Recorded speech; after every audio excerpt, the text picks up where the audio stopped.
আগামী 4-5 দিনের ভিতরে জাতীয় সংসদ নির্বাচনের ঘোষণা দিবে ডক্টর মোহাম্মদ ইউনূস। ইউনূসের পায়জামা আমরা রাখবো, হাসিনাকে না লটকাইয়া ইউনূস নির্বাচন দিতে পারবে?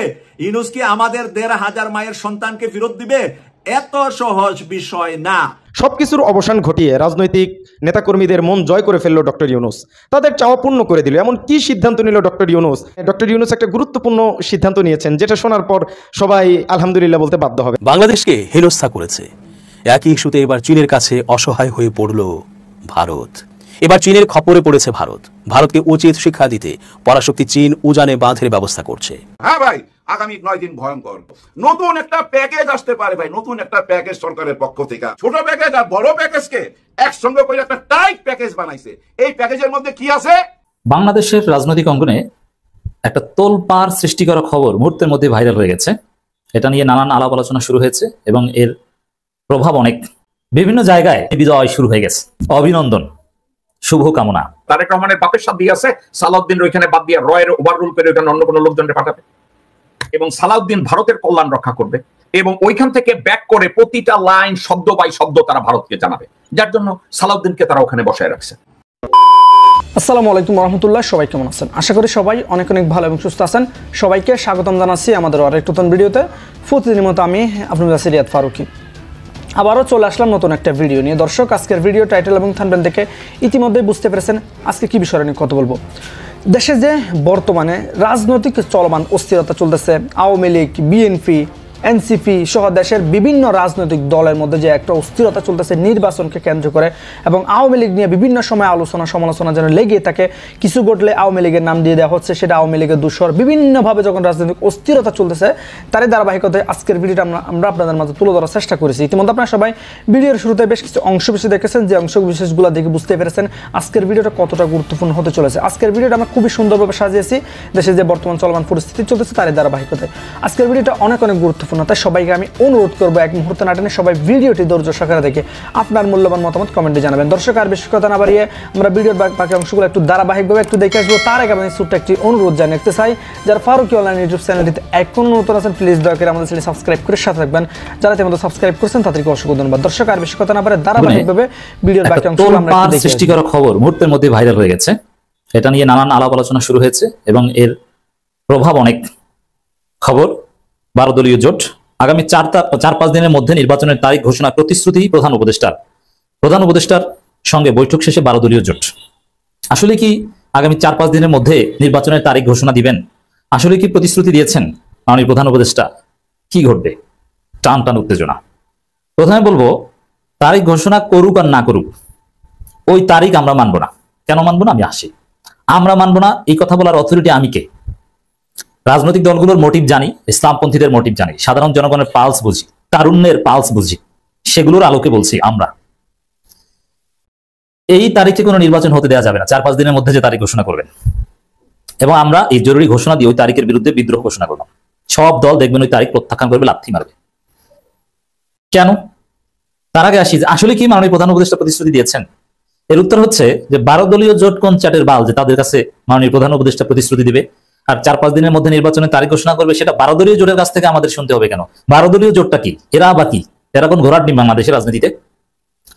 এটা কিছুদিন আগে 4 গুরুত্বপূর্ণ দলের সাথে বৈঠক করেছেন মাননীয় প্রধান উপদেষ্টা, বিএনপি, জামাত, চরমনাই, এনসিপি। তাদের কাছে যদি বলতেন, মির্জা ফখরুল যদি বলতো বের হয়ে, ডাক্তার তাহের যদি বলতো, একটা কথা ছিল যে প্রতিশ্রুতি দিয়েছে। এখন প্রধান উপদেষ্টা প্রতিশ্রুতি দেবে 12 দলীয় জোটের কাছে, আর বিএনপি জামাত সেটা জানবে না, আর আমরা জানবো 12 দলীয় জোটের কাছে। আপনি কি মনে করেন যে বাংলাদেশের বাস্তবতার সাথে এটা যায়? যে কোনো জিনিসের একটা বাস্তবতা আছে, যে এত গুরুত্বপূর্ণ একটা বিষয় আমরা জানবো 12 দলীয় জোটের কাছ থেকে, আর মাননীয় প্রধান উপদেষ্টা বিষয়টা বলবেনও 12 দলীয় জোটের কাছে। এত ঠুনকো বিষয়টা, মানে এইটা হচ্ছে অস্বাভাবিক। এই জন্য এই প্রতিশ্রুতি ঘোষণা এগুলো কোনো তাৎপর্য নেই। আমি জানি না দিয়েছি কিনা, আমি যখন রেকর্ড করছি তখন পর্যন্ত সরকারের কোনো বক্তব্য পাইনি। হয়তো এ বিষয়ে মাননীয় প্রেস সেক্রেটারি ক্লারিফাই করবেন, আপনার আলোচনা শুনতে শুনতে হয়তো কোনো ক্লারিফিকেশন পাবেন যে বিকৃতভাবে 12 দলীয় জোট বলেছে বা আসলেই। আর যদি আসলে এটা হতো বা ওই তারিখের কোনো ভিত্তি থাকতো, কার্যকারিতা থাকতো, 4-5 দিনের মধ্যে তারিখ ঘোষণা করতো, তাহলে সেটা সরকারের কোনো প্রেস রিলিজের মাধ্যমে জানানো হতো, অথবা ঐক্যমত্য কমিশন সব দলের সাথে আলাপ আলোচনার ভিত্তিতে এটা ঠিক হতো। কিন্তু না, এরকম তো কিছু হয়নি। এর মানে এই 4-5 দিনের মধ্যে নির্বাচনের তারিখ ঘোষণা করবেন, আসমানের নিচে জমিনের উপরে এর চাইতে ফালতু কোনো কথা হতে পারে না। ঘোষণা করলেও ওটার কোনো ভ্যালু নেই। দর্শক, এরপরে আসেন, যেখানে জুলাই সনদের কোনো খবর নাই, জুলাই সনদ ছাড়া বাংলাদেশ চলবে না, যেখানে সংবিধান সংস্কারের কোনো বা সংবিধান সংশোধনের কোনো উদ্যোগ নাই, যেখানে কিভাবে নির্বাচন হবে এটাই এখন পর্যন্ত ঠিক হয়নি, যেখানে স্থানীয় সরকার নির্বাচন না জাতীয় সরকার নির্বাচন এই বিষয়ে কোনো ঐক্যমত হয়নি, যেখানে পিআর সিস্টেম হবে না এফটিপিটি হবে কিছুই ঠিক হয়নি, সেখানে আপনি কিসের নির্বাচনের তারিখ? এটা কোনো কথা? এর চাইতে কোনো ফালতু কথা আছে?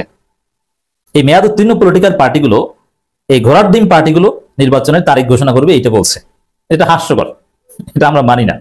আর এটা যদি বাই চান্স হয়েও থাকে, অস্বাভাবিকভাবে যদি হয়েও থাকে, এটা অস্বাভাবিক বলে এটা চলবে না। এই প্রক্রিয়াটা অস্বাভাবিক বলে এইসব ঘোষণা টোষণার মাধ্যমে কিছুই হবে না। আর আমাদের কথা ক্লিয়ার, স্পষ্ট রোডম্যাপ। কেন আমরা মানবো না? আমাদের ঘোষণা কি? মানে জনগণের, রাজনৈতিক দল, জেনজি, তরুণ প্রজন্ম সবার, জুলাই যোদ্ধাদের সংস্কার হতে হবে, বিচার হতে হবে, সংবিধান সংশোধন হতে হবে, গণপরিষদ নির্বাচন হতে হবে, নতুন সংবিধান হতে হবে, পিআর সিস্টেম বিষয়ে চূড়ান্ত দফারফা হতে হবে, পক্ষে বা বিপক্ষে একটা ঐক্যমত হতে হবে, স্থানীয় সরকার নির্বাচন হতে হবে, নির্বাচন কমিশন পরীক্ষায় পাশ করছে কিনা, বাংলাদেশের নির্বাচনের পরিবেশ আছে কিনা এগুলো দেখবো।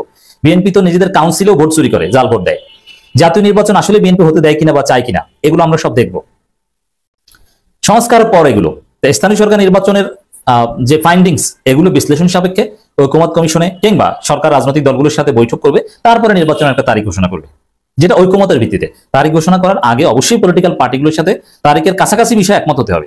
তারিখটা নির্বাচন কমিশন বা প্রধান উপদেষ্টা ঘোষণা করবে, কিন্তু ওই তারিখ বা মাসের উপরে একটা কনসেনসাস হতে হবে, একটা ইত্তেফাক হতে হবে।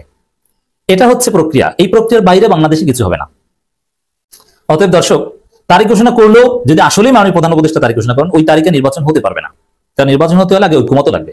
সেই ঐক্যমতের কোনো খবর নেই। গত বছরের এই 9 দিনও ছিল মারাত্মক ভয়ঙ্কর। আবার এই 9 দিন, আগামী যে 9 দিন আসবে, এটাও কিন্তু খুব সহজ হবে না। প্রতিদিনই দেখবেন একটা একটা ঘটনা সামনে চলে আসবে। যেমন এই যে খায়রুল হক ধরা পড়লো, আরো অনেকে কিন্তু সামনে আসবে। এবং আমাদের রাষ্ট্রপতি থাকবে কিনা, জুলাই সনদপত্র 3 তারিখে আমরা বুঝতে পারবো। নতুন একটা প্যাকেজ আসতে পারে ভাই, নতুন একটা প্যাকেজ সরকারের পক্ষ থেকে। ওই যে সরকার বলছিল না যে আপনারা ছোট প্যাকেজ চান না বড় প্যাকেজ চান, আমার মনে হয় ছোট প্যাকেজ আর বড় প্যাকেজকে একসঙ্গে করে একটা টাইট প্যাকেজ বানাইছে। এই প্যাকেজের মধ্যে কি আছে? জুলাই সনদপত্র ঘোষণা এবং তার স্থান দিতে হবে সংবিধানে। আর কি আছে? স্থানীয় নির্বাচন আগে হইতে হবে। আর কি আছে? পিআর সিস্টেম নির্বাচন হইতে হবে। পিআর সিস্টেম নিয়ে নির্বাচনে সবাই মতামত এখনো এক জায়গায় আসে নাই। আসছে কি না আমরা 3 তারিখই তো বুঝতে পারবো। কারণ ওই যে টাইট একটা প্যাকেজ যে দিবে, এই প্যাকেজের ভিতরেই বুঝছেন নির্বাচন থেকে শুরু কইরা জুলাই গণ অভ্যুত্থানের স্বীকৃতি সবকিছু আপনারা পেয়ে যাবেন। আর যদি না পাই ভাই, তাহলে নতুন করে ভাবতে হবে। কিন্তু এই মুহূর্তে নতুন করে ভাবতে চাই না, কারণ জুলাই গণ অভ্যুত্থানের শহীদরা তো ভাই বাইচা আছে। যে যে ডিস্ট্রিক্টে যাচ্ছে, এই যে আমরা দেখতেছি জনগণকে, এই জনগণই তো জুলাই গণ অভ্যুত্থানের সাথে জড়িত ছিল। এই জুলাই জনগণরাই চায় ভাই একটা নতুন বাংলাদেশ। ওই যে আপনারা আইসা বলেন যে শেখ মুজিবুরের বাংলাদেশ, কেউ আইসা বলেন শহীদ জিয়াউর রহমানের বাংলাদেশ, কেউ আইসা বলেন এরশাদের বাংলাদেশ, কেউ তো বলে না জনগণের বাংলাদেশ। আর এই জনগণের বাংলাদেশ যে দলটা বলছে সেটা হলো জামাতে ইসলাম। আর জামাতে ইসলামের সাথে এনসিপি আছে, যার জন্য সাপোর্ট করি। জামাতে ইসলামের সাথে চরমনাই পীর সাহেব আছে, যার জন্য সাপোর্ট করি। এবং আমি বিশ্বাস করি হেফাজতে ইসলামও থাকবে জামাতে ইসলামের সাথে। তবে থাকবে কিনা একটা প্রশ্ন দেখা দিছে, দেখা যাক, সময় বইলা দিবে। ওই যে বলছি না, সামনের 9 দিন অনেক কিছু ভাঙবে, অনেক কিছু গড়বে। হ্যাঁ, এই যে মহামান্য রাষ্ট্রপতি, উনিও চলে যেতে পারে, কোনো ঠিক নাই তো ভাই, হইতে পারে এমন কিছু। ডক্টর মোহাম্মদ ইউনূস স্যার কতখানি সফল হয়েছে বা কতখানি বিফল হয়েছে, এটা আমরা 5ই আগস্টের পরেই পরিষ্কার দেখতে পাবো। বাংলাদেশকে হেনস্থা করেছে, একই ইস্যুতে এবার চীনের কাছে অসহায় হয়ে পড়ল ভারত। বাংলাদেশ ভাটির দেশ হওয়ায় বেশ ফুরফুরে মেজাজে ইচ্ছে মতো নাচিয়েছে ভারত বাংলাদেশকে। অবশ্য হাসিনার কারণে সেই হেনস্থা আরও বেশি করেছে বিগত 16টি বছর ধরে। হাসিনার ভারত প্রীতি এই হেনস্থার বড় কারণ ছিল। যদিও পানি চুক্তিগুলোর শুরু থেকেই ভারত বাংলাদেশকে তাদের খেলার পুতুল বানিয়ে রেখেছিল। এবার চীনের খপ্পরে পড়েছে ভারত। ভারতকে উচিত শিক্ষা দিতে পরাশক্তি চীন উজানে বাঁধের ব্যবস্থা করছে। ফলে এবার চীনের রক্তচক্ষুতে উদ্বেগ বেড়েছে ভারত সরকারের। কারো ওপর জুলুম করলে নিজেদের ওপরও তা কোনো না কোনোভাবে ফিরে আসে। এবার বোধ করি তাই হতে যাচ্ছে ভারতের ক্ষেত্রে। তিব্বত ও ভারত হয়ে প্রবাহিত ব্রহ্মপুত্র নদে বৃহৎ বাঁধ নির্মাণ কাজ শুরু করেছে চীন। শনিবার এই প্রকল্পের উদ্বোধনী অনুষ্ঠানে উপস্থিত ছিলেন দেশটির প্রধানমন্ত্রী লি সিয়াং। চীনা রাষ্ট্রীয় সংবাদ মাধ্যম এ তথ্য নিশ্চিত করেছে। তিব্বতে ইয়ারলুং জাংপো এবং ভারতে ব্রহ্মপুত্র নামে পরিচিত নদীর ওপর এই প্রকল্পের অনুমোদন গত ডিসেম্বরে দেয় বেইজিং। এটি চীনের কার্বন নিঃসরণ শূন্যের লক্ষ্য ও তিব্বত অঞ্চলের অর্থনৈতিক লক্ষ্য অর্জনের সঙ্গে যুক্ত করা হয়েছে। গেল রোববার 20 জুলাই এক প্রতিবেদনে এ খবর দিয়েছে এনডিটিভি। চীনা সংবাদ সংস্থা সিনহুয়া জানিয়েছে, এই বিদ্যুৎ উৎপাদন প্রধানত অন্যান্য অঞ্চলে সরবরাহের জন্য প্রেরণ করা হবে, পাশাপাশি তিব্বতের স্থানীয় চাহিদা মেটাতেও ব্যবহৃত হবে। একবার নির্মাণ সম্পন্ন হলে এই ডাম চীনের ইয়াংসি নদীর ওপর নির্মিত রেকর্ডধারী 3 গর্জেস ডামকেও ছাড়িয়ে যেতে পারে। এতে ভারত এবং বাংলাদেশের কোটি কোটি মানুষের ওপর সম্ভাব্য গুরুতর প্রভাব পড়তে পারে। প্রকল্পে 5টি জলবিদ্যুৎ কেন্দ্র নির্মাণের পরিকল্পনা রয়েছে। সিনহুয়া জানিয়েছে, এই প্রকল্পে প্রায় 1.2 ট্রিলিয়ন ইউয়ান অর্থাৎ $167.1 বিলিয়ন ব্যয় হবে। চলতি বছরের জানুয়ারিতে ভারত এই প্রকল্প নিয়ে চীনের কাছে উদ্বেগ প্রকাশ করে জানায়, তারা পরিস্থিতি পর্যবেক্ষণ করছে এবং প্রয়োজনে স্বার্থ রক্ষায় প্রয়োজনীয় পদক্ষেপ নেবে। তখন ভারতের পররাষ্ট্র মন্ত্রণালয় বলেছিল, উজানে চীনের কার্যকলাপে যেন ব্রহ্মপুত্রের নিম্ন প্রবাহের দেশগুলোর স্বার্থ ক্ষুণ্ণ না হয়, সে বিষয়ে চীনকে সতর্ক করা হয়েছে। অন্যদিকে গত ডিসেম্বরে চীনের পররাষ্ট্র মন্ত্রণালয় জানিয়েছিল, এই প্রকল্পের ফলে নিম্ন প্রবাহের কোনো নেতিবাচক প্রভাব পড়বে না এবং চীন নদীর নিম্ন প্রবাহের দেশগুলোর সঙ্গে যোগাযোগ বজায় রাখবে। এদিকে শুধু নিম্ন প্রবাহের দেশগুলোর উদ্বেগই নয়, পরিবেশবাদীরাও তিব্বতের পরিবেশগতভাবে সংবেদনশীল অঞ্চলে এ ধরনের মেগা প্রকল্পের কারণে অপূরণীয় ক্ষতির আশঙ্কা প্রকাশ করেছেন। পরিবেশবিদরা বলছেন, তিব্বতের পরিবেশগতভাবে সংবেদনশীল হিমবাহ নির্ভর এই অঞ্চলে বড় ডাম নির্মাণ জলবায়ু পরিবর্তন, নদীর ইকোসিস্টেম এবং স্থানীয় জনগোষ্ঠীর উপর অপূরণীয় প্রভাব ফেলতে পারে। হিমবাহ গলে যাওয়া, নদীর স্বাভাবিক গতি পরিবর্তন হওয়া এবং জীববৈচিত্র্য হুমকির মুখে পড়তে পারে। বিশাল এই জলবিদ্যুৎ প্রকল্পে প্রাথমিকভাবে 5টি হাইড্রো পাওয়ার স্টেশন নির্মাণের পরিকল্পনা রয়েছে এবং প্রকল্পে ব্যয় হবে প্রায় 1.2 ট্রিলিয়ন ইউয়ান অর্থাৎ $167.1 বিলিয়ন মার্কিন। এটি সম্পূর্ণ হলে ইয়াংসি নদীর ওপর নির্মিত বিশ্বের বৃহত্তম 3 গর্জেস ডামকেও অতিক্রম করতে পারে। আমরা যখন বলছি বিএনপি সাউয়া এখানে এটা করছে, সালামের পয়সা খাইছে, সালামের গোলামা ছিল, দালালা ছিল, শুয়ারের বাচ্চা ছিল, মেঘালয় শিলংয়ে যাইয়া তার ভাড়া দেওয়া যে মোটেলে থাকা সেখানে ছিল, সবকিছু করছে। সালাউদ্দিনকে এই কথার কোনো জবাব দিছে? সে কয়, তারা কয় আমি নাকি ভারতের দালাল। মানে দেখছেন, এই জন্য কি এই বিএনপির তারেক রহমান তারে এই সভা সমিতি মিটিং এ কোনো জায়গায় বসানো ব্যর্থ করছে? কেন করেন আপনারা কি জানেন দর্শকবৃন্দ? একটা কারণে, আলোচনাকালে ডক্টর মোহাম্মদ ইউনূস বা ঐক্যমত্য কমিশন বা সরকারের যে ইনিশিয়েটিভ এগুলো কি কি আছে এগুলো ভারতকে জানাতে হবে। অন্য কোন এজেন্টকে ব্যবহার করা যাবে না, স্রেফ সালাউদ্দিন এটা পাস করবে। সালাউদ্দিন ছাড়া অন্য কেউ, ওই যে আগের যে ছোট রয়ের লোক আছে, আমির খুসরু, মাহমুদ, মির্জা ফাক, গোরখুদ কাব্বাস, আব্দুল আওয়াল মিন্টু, তাবিত আওয়াল, চেটেরবাল, এদের কাউকে ভারত আর বিশ্বাস করে না। কইছে আমাদের বড় মুতা সালাউদ্দিন। সালাউদ্দিনকে ঐক্যমত্য কমিশনের কাছে পাঠাতে হবে, ইউনূসের কাছে পাঠাতে হবে, প্রত্যেকটা আলাপ আলোচনায় পাঠাতে হবে এবং সালাউদ্দিন ভারতের কল্যাণ রক্ষা করবে এবং ওইখান থেকে ব্যাক করে প্রতিটা লাইন শব্দ বাই শব্দ তারা ভারতকে জানাবে, যার জন্য সালাউদ্দিনকে তারা ওখানে বসায় রাখছে। আমি আর আপনারা চিল্লাই সালাউদ্দিন কেন যায়, অন্য কোনো লোক নাই, অন্য কোনো লোক যাবে কি করে? তারেক রহমানের বাপের সাথে আছে, সালাউদ্দিন ওইখানে বাদ দিয়ে রয়ের ওভাররুল করে ওইখানে অন্য কোনো লোকজনকে পাঠাবে? কোনো রাস্তা নাই।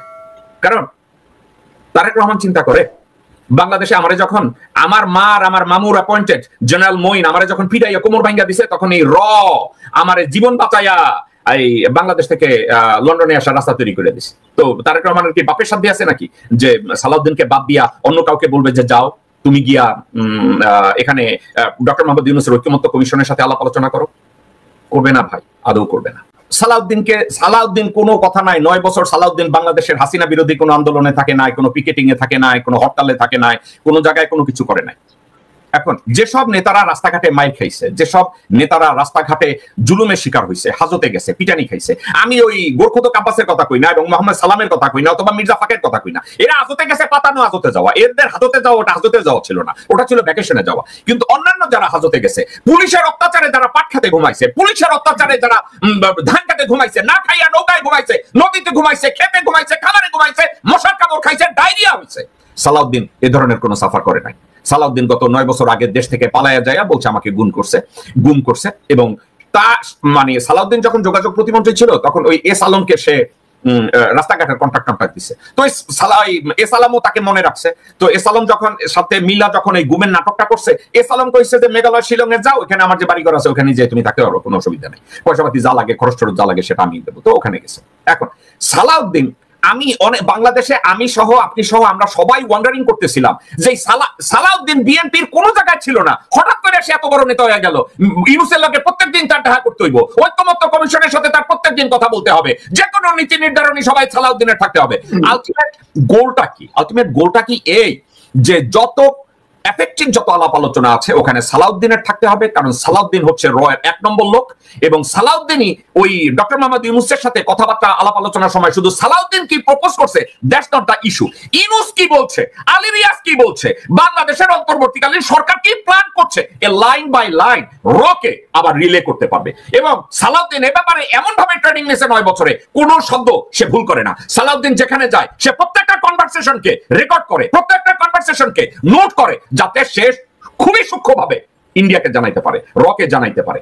নট অনলি দ্যাট, এখানে মিটিং এ যে কোনো মিটিং এ বসার পরে সালাউদ্দিন সাথে সাথে সেনাপ্রধান মির্জাফরের কাছে যায়, সেনাপ্রধান মির্জাফর এবং নৌবাহিনী বিমান বাহিনীর প্রধান 3-4 জন একত্র হয়ে এবং সাথে তাদের সাথে এক করায় ভারতীয় হাই কমিশনার প্রণয় ভার্মাকে আলাপ আলোচনা করে। এখন আমি এই সাবজেক্টটাকে অত্যন্ত ব্ল্যাক এন্ড হোয়াইট ভাবে দেখি যে সালাউদ্দিনকে ঠিক এজন্যই প্রত্যেকটা মিটিং ইউনূস সাহেবের সাথে পাঠানো হয়। বিএনপির সাধারণ সম্পাদক মির্জা ফখরুল আলমগীর দিনকে দিন নিজেকে হাস্যকর করে তুলতেছেন, একটা ফানি ক্যারেক্টার যেন এরকম ভাবে নিজেকে দাঁড় করায় তুলতেছেন।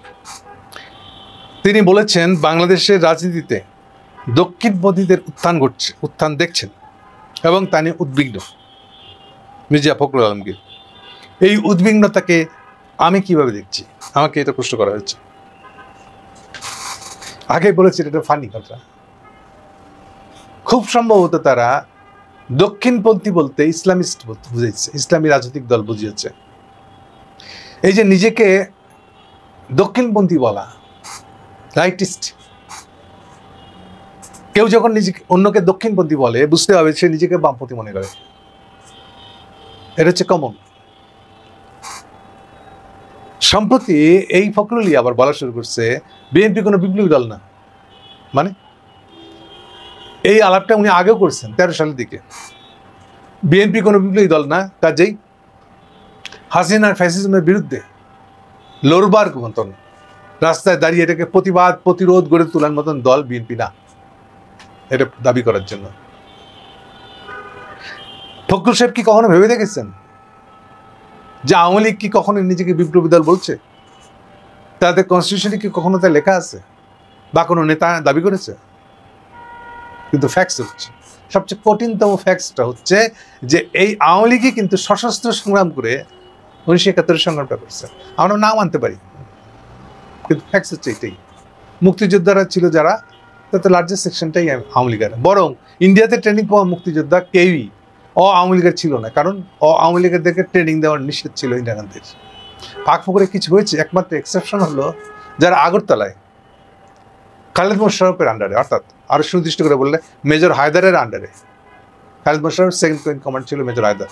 মেজর হায়দারের সহযোগিতায় যেসব চাইনিজ বামপন্থীরা বাংলাদেশে স্বাধীনতা সংগ্রাম করেছে তারা বরং এটি এক্সেপশনালি করছে ইন্দিরা গান্ধীর কথা না মেনে।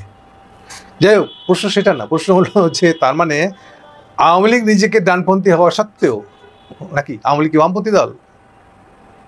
আওয়ামী লীগ একটা বিপ্লবী দল না, কিন্তু তাহলেও সে সশস্ত্র সংগ্রাম করছে, এটা করলো কি করে?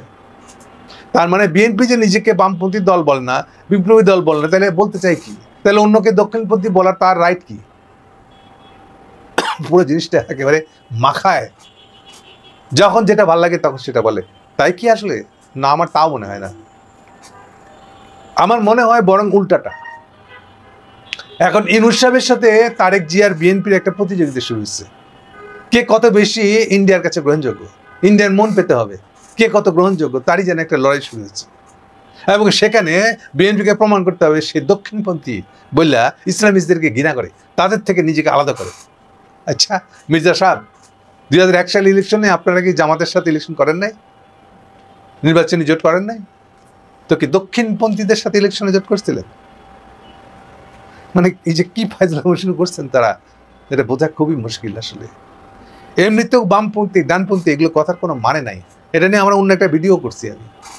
কিন্তু এইসব কি বলবো, ফার্স্ট একটা ঠাট্টা মস্করা টাইপের কথা বলে তারা ইন্ডিয়ার মন জোগানোর জন্য প্রতিযোগিতার নামছে, নেমে ইসলামী অধ্যুষিত দলগুলোকে বলা হচ্ছে এগুলো হলো রাইটিস্ট দল, অ্যাজ ইফ তারা বামপন্থী দল, তারা লেফটিস্ট দল। মাথাটা পাগল হয়ে গেছে আসলে, যা মনে আসছে যা বলে একটা দুনফোন বোঝানো যায় আসলে ইন্ডিয়া। তো প্রিয় দর্শক, এই বিষয়টাকে আপনারা কিভাবে দেখতেছেন অবশ্যই কমেন্ট করে জানাবেন। এতক্ষণ যারা সাথে ছিলেন শেষ পর্যন্ত দেখেছেন তাদেরকে অসংখ্য ধন্যবাদ জানিয়ে এখানে শেষ করবো আজকের ভিডিওটি। ভালো থাকবেন, সুস্থ থাকবেন, চ্যানেল নতুন থাকবেন চ্যানেল সাবস্ক্রাইব করে সাথে থাকবেন। ধন্যবাদ সবাইকে, আল্লাহ।